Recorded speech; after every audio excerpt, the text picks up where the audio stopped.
Right now, it's New York's #1 news with Sade Badr-Anwar and Mike Marza, Ryan Field with sports, and meteorologist Lee Goldberg with the exclusive AccuWeather forecast. Now, Eyewitness News at 11. New video tonight of the moment former New York Mayor Giuliani was seriously injured in a car accident.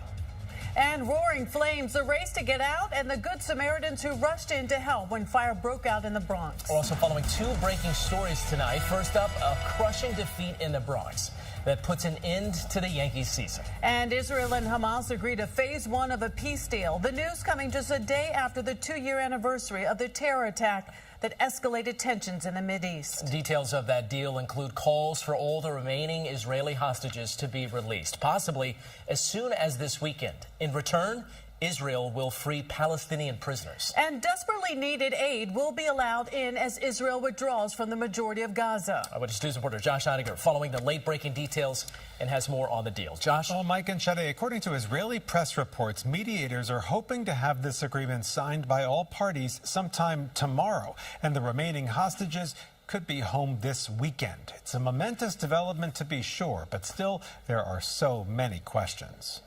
It was in the middle of an unrelated press event with President Trump that today's breakthrough first came to light. Yeah, I was just given a note by the Secretary of State. The note, snapped by an eagle-eyed photojournalist. "We need you to approve a Truth Social post soon," it read, "so you can announce deal first." Peace for the Middle East, it's a beautiful phrase, and we hope it's going to come true, but it's very close. Not long after came the president's post, confirmed quickly by Israel and Hamas that they'd agreed to phase 1 of Trump's proposed peace plan. His special envoy Steve Witkoff and son-in-law Jared Kushner, part of intense talks in Egypt.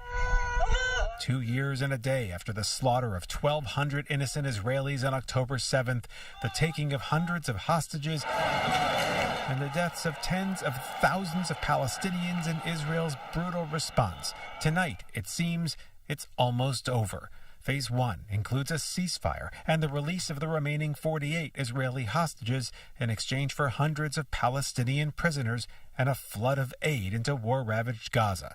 Tonight in Washington, hostage families rejoiced. President Trump has done it. He announced just now that our loved ones, the hostages, are coming home. But the devil, as they say, is still in the details, especially when it comes to 28 of the hostages who are no longer living. Not all of them, Hamas knows where they are immediately. They have to start looking for them. This could take quite some time. And among them, the 2 remaining Americans on the list, Long Island-born Omer Nutra and Itai Chen, whose family's from Brooklyn. I'm sure tomorrow people waking up will feel the beginning of the end. His father, Ruby, still can't celebrate because no one, not the Israelis, not the Americans, no one has told him anything about Itai's remains. And so, for him, the waiting is not yet over. For us, that anxiety component is significant. I hope that the U.S. administration remembers that Itai is a U.S. citizen and they should put a special emphasis on him. And just waiting to hear back from them where and if we will be reunited with our son.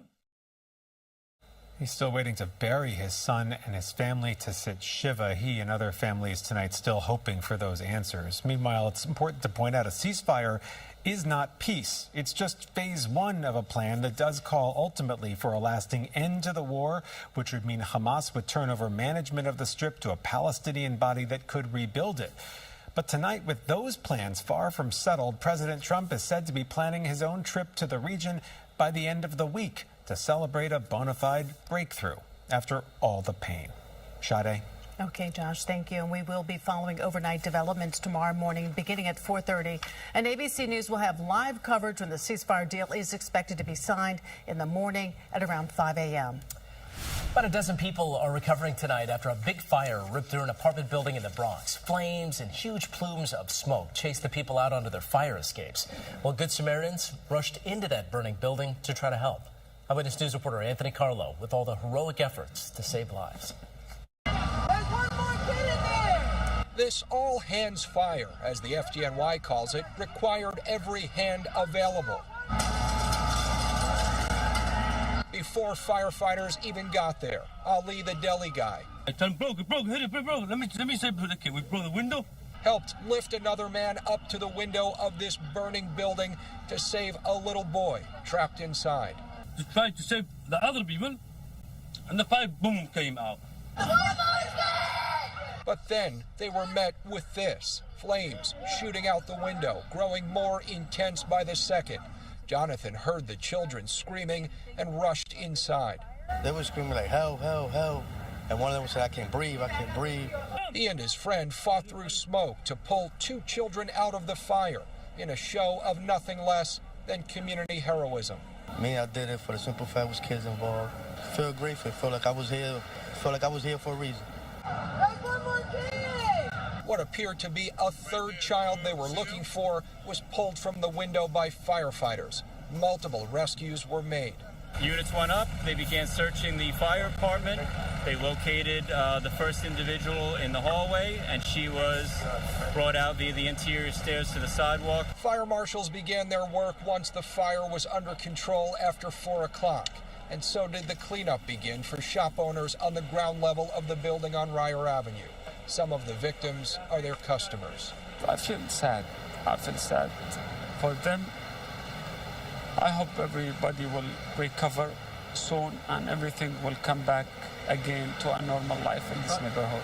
A lot easier when the lives of children were saved with the help of a community. Oh, it's really good. I save a life. Now, the FDNY says 12 people in total were hurt. One of them is critical, 2 of them with serious injuries, and 9 minor. In Fordham, Anthony Carlo, Channel 7 Eyewitness News. Truly amazing work. All right, pivoting to AccuWeather with a gusty breeze. You see the flag on the Empire State Building observation deck. We are clear and we are rather brisk, holding on to this 6 handle, which really is going to be tough to achieve tomorrow, as we spend most of the day in the 50s. This will be the coolest air mass since late May as the autumn air begins to pour in. And we're feeling it already in places like Liberty and Sullivan County at 45 and low 50s in many of our suburbs, on pace to go into the 40s tonight. The island's in the mid 50s and so is Belmar. The reason why temperatures don't plummet is because you have some gusty breezes tonight. There's still a frost advisory in Sullivan and into Ulster County, and the wind will remain active into the day tomorrow despite sun. We barely get to 60, but as the wind backs off tomorrow night, a freeze watch north and west of I-287. So high pressure bringing in that chilly air. Again, the wind busy through tomorrow. Lots of sunshine, but only upper 50s to around 60. It'll be frosty in many northwest suburbs as we go through Friday morning. It's a 50-50 weekend. We urge you to get outdoors on Saturday. This nor'easter is now looking likely Sunday into Monday, even into early Tuesday. Heavy rain, strong to damaging winds, significant coastal flooding. I will have more on that, and of course the bus stop forecast as well. Ryan? All right, Lee, thank you very much. Number 28 will have to wait. The Yankees' pursuit of another World Series title ended tonight in the Bronx as the Blue Jays beat them 5-2 in Game 4. The key play came here in the 7th. Jazz Chisholm booting a surefire double play that would have ended the inning. Instead, the Blue Jays tacked on 2 more runs. They led by 4 in the 8th when the Yankees had their last best chance.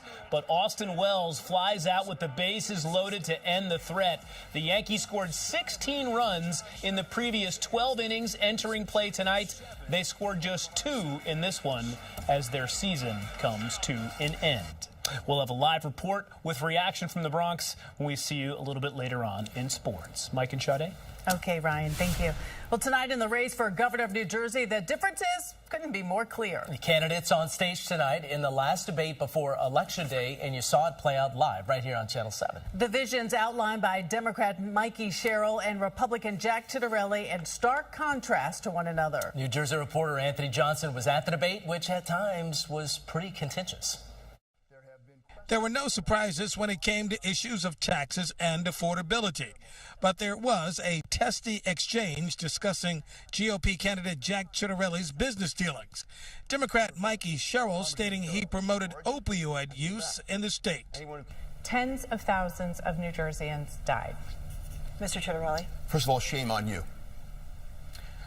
Second of all, shame on you, sir. shame on you. The candidates continued to show some disdain, debating Mikey Sherrill's military records and the cheating scandal that did not allow her to walk the stage on graduation, which again erupted into the fentanyl crisis in the country.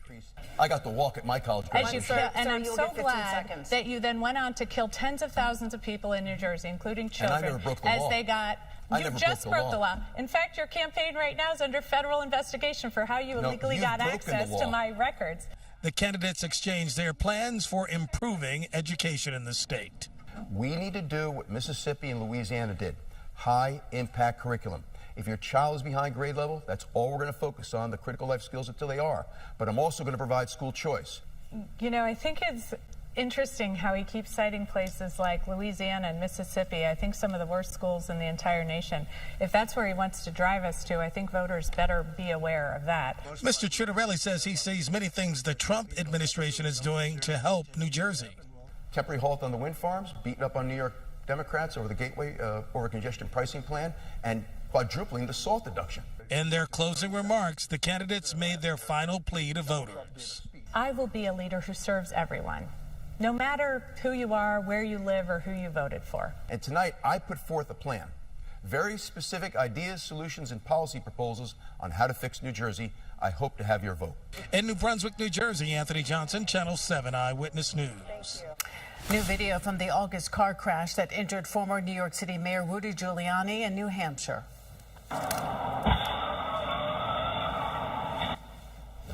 Well, you heard it, the crash followed by screeching tires on I-93 in Manchester. The car Giuliani was in was hit from behind.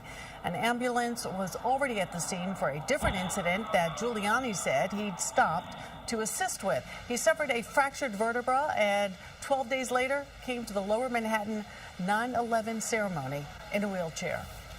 New at next at 11, the man accused of brutally beating a man to death in a Brooklyn subway station, telling investigators why he did it.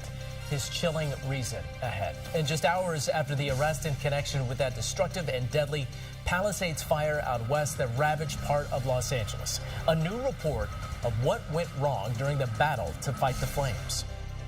And the bus stop forecast this morning, we needed the umbrella, but Thursday morning, it's all about the heavier fall jacket. Our temperatures will be around 50 degrees, bright sunny day, but we failed to get to 60 in many spots, but it is beautiful. The wind will start to back off, but after school activities are good. Have a great day at school. We have to talk about a potential nor'easter over the weekend, and when will it warm up again? Your 7 day is coming up next. Tonight, the man accused of a brutal and deadly attack inside of a subway station in Brooklyn waiting to face a judge. 25-year-old David Mazarigos is facing murder charges. Eyewitness News reporter Stefan Kim with details on why the suspect says he did it.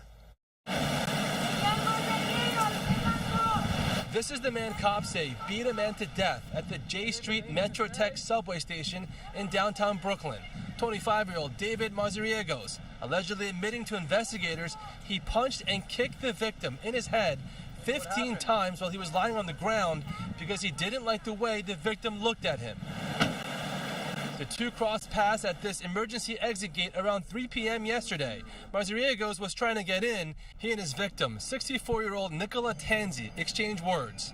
Investigators say Mazariegos then sucker punched the victim before stomping on him, fracturing his skull. The entire assault captured by MTA security cameras. Those who knew the victim say he worked near the subway stop. He says good morning. He was a really nice guy. He was a security guard. He worked in the area. I seen him a lot of times walking around. He was working every single morning right here. The people know right here, my friends know him. It's terrible. Police spotted the suspect in Times Square last night with this sword, a 20-inch long blade resting on his lap. He also had 4 of the victim's credit cards on him. One he had just used to make a purchase at a nearby Target last night. Mazariegos has been charged with murder, robbery, and grand larceny. He's set to be arraigned tomorrow. He's been arrested 17 times before, including for an assault earlier this year. At the 84th Police Precinct, Stefan Kim, Channel 7, Eyewitness News. Not enough firefighters and bad communication. Some of the findings of a Los Angeles Fire Department review into last January's deadly Pacific Palisades fire. 12 people were killed, and now a man accused of starting that fire is under arrest. 29-year-old Jonathan Rinderknecht, taken into custody in Florida. Prosecutors say he was working as a rideshare driver when just after midnight on New Year's Day, he lit the fire at an overlook after listening to a song about objects being lit on fire. The defendant walked up the same trail from earlier that night to watch the fire and firefighters, using his iPhone to take short videos of the scene. Rinderknecht now facing charges including malicious destruction. A grand jury could bring even more charges. A Los Angeles jury has ordered Johnson & Johnson to pay $966 million to the family of a woman who died from mesothelioma. Relatives of Mae Moore sued the New Jersey-based company, claiming she developed the rare cancer after years of using its talc-based baby powder. Johnson & Johnson plans to appeal the verdict. The company has denied the powder contained asbestos or caused cancer. It stopped using talc in 2023 after being hit with tens of thousands of lawsuits. We heard Lee, the weather will be cooling down, but New York City already planning for next summer. The Parks Department urging people to consider becoming a lifeguard for the 2026 season. The first test will be starting on October 25th, which is a month earlier than normal. Thousands of lifeguards are needed for city beaches and pools. And Lee will be thinking about that perhaps tomorrow morning. We just got finished with 80s. Never too early to talk about next summer. Right. Always good. But first of all, we get a big cool down, and we are in the process of seeing those temperatures tumble. Empire State Building caught in the middle of a little LED light show for the Empire State Building run-up. Always a great event. Our temperature right now is at 60 degrees. Northwest wind kind of busy as we're ready to drop into the 50s and stay there for much of tomorrow. The next 4 mornings are chilly. Really, Thursday and Friday morning are the chilliest. We'll be in the upper 40s, but that's New York City. We're talking suburbs in the 30s by Friday morning, and even some upper 20s wouldn't be out of the question. Today goes in the books as a 72-degree high. It really wasn't bad during the afternoon hours after we dried out. A little over 1/4 inch of rainfall. Some areas got over a 1/2 inch, so beneficial rain, but it might be a lot more to come end of the weekend and early next week. So it'll be a lot of sunshine tomorrow morning. Start out around 50 in New York City with a brisk north wind. 40s in many suburbs. It's a busy breeze all day long, but at least it's a bright sunny day. You see the air that's pouring in from eastern Canada. It is chilly, so we're just scratching the surface of it. 45 in Rock Hill, maybe going into the upper 30s tonight. We're 55 Sussex, 58 in Teaneck. The island's coming in the 50s right now, and it's 46 in Poughkeepsie. So brisk tonight and into Thursday, barely 60 degrees. Frost the next 2 nights, but especially Friday morning, more widespread north and west of I-287. And now a nor'easter looks like it's going to be nearby starting even Saturday night with some rain, but more likely Sunday and Monday would be the major impact. We are mainly clear right now. See this high pressure building in the front offshore. All those are frost alerts and freeze warnings. And this front is hanging up across the south. Low pressure here, jet energy, low pressure over the northwest Bahamas. There's going to be tropical moisture. Clouds will be increasing on Saturday. That's your outdoor day. Some showers start to get in late Saturday night, but the brunt of this would be Sunday and Monday. Very strong winds, heavy rain. Unfortunately, these winds could actually be damaging. Significant coastal flooding and beach erosion a possibility as well. Early estimates is probably looking to me like a 1 to 2 inch rainfall. This is all very preliminary because all the building blocks are still coming together, but it is looking more likely, and we just want to sort of raise the volume on that, get you ready for Sunday and early next week. Tomorrow morning's chilly in the afternoon hours, upper 50s to around 60, bright sunny skies. Less wind tomorrow night, and certainly a chill in the air. Look at the widespread 30s north and west, even upper 20s, places like Poughkeepsie that were 80 degrees yesterday. Jerry is going to skirt the Leeward Islands tomorrow and then head out to sea. No threat to the U.S. mainland. Here's your forecast. 50 degrees tonight, clear, brisk, and chilly tomorrow morning. Only 60, feeling more like fall with a brisk wind. Calmer tomorrow night and turning really chilly, 47, 30s, even some upper 20s north and west. It'll be a frosty morning on Friday, a nice afternoon. Saturday's your outdoor day. I am going to AccuWeather alert Sunday and Monday for that likely nor'easter. Still a chance of showers on Tuesday before we dry out Wednesday. Brittany Bell with an important update in the forecast in the morning. Shade and Mike. All right, Lee, thank you. New next at 11. Rocker Gene Simmons speaking out tonight after a car accident sends him to the hospital. First up, let's check in with Jimmy Kimmel to see what's coming up on tonight's show. Thanks, Mike. Hello, New York. Tonight, Anthony Anderson, Jodie Turner-Smith, music from Madison Cunningham, and the QAnon Shaman 2 next on Jimmy Kimmel Live.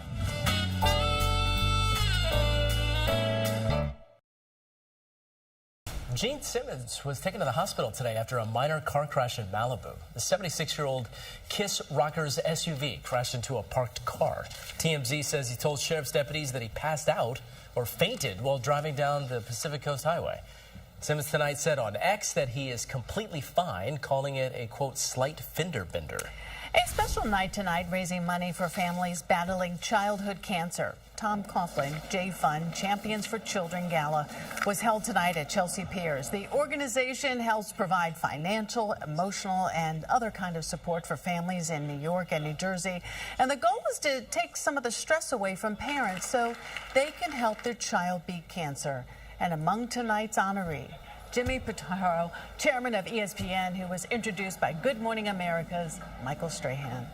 Puts everything that he has behind it, personally and everything he has professionally, through his business to make sure that this is something that is supported. This relentless pursuit of finding a cure. Yeah. Right? Like how are we going to get there? That's the goal, right? That's really what we're focused on. In a silent auction item, signed Yankees and New York Giants gear. Disney, our parent company, a proud sponsor. And What a Ryan, nice event. You were there. You know, they caught me with my head down. I was watching the Yankees game. Yeah, I had to. I was working and enjoying the event. But listen, it was a lot of fun, and we were there for a great cause. And Jimmy Pitaro and everybody associated with ABC and Disney, just a wonderful evening, and I was proud to be there. Not a good night for the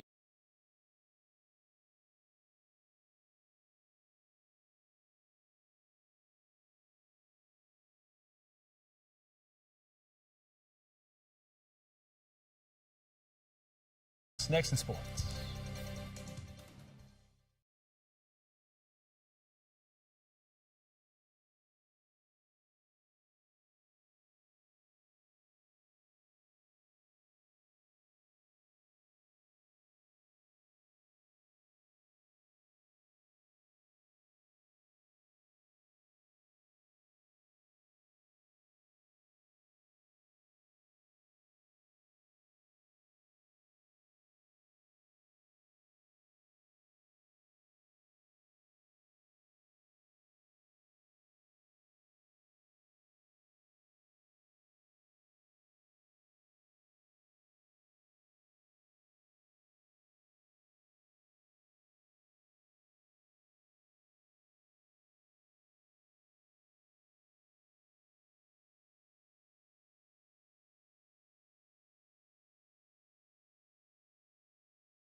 Had to bring him up. Are you okay? How are you I was not wondering why I there? didn't show up for dinner. I was waiting forever. That explains it. Yeah. We'll be right back. Jimmy Kimmel just seconds away, and then Eyewitness News returns tomorrow morning at 4:30. That's the news for tonight. I'm Mike Morrison. And I'm Sade Veteran Law. For all of us here, have a good night. Peace and love.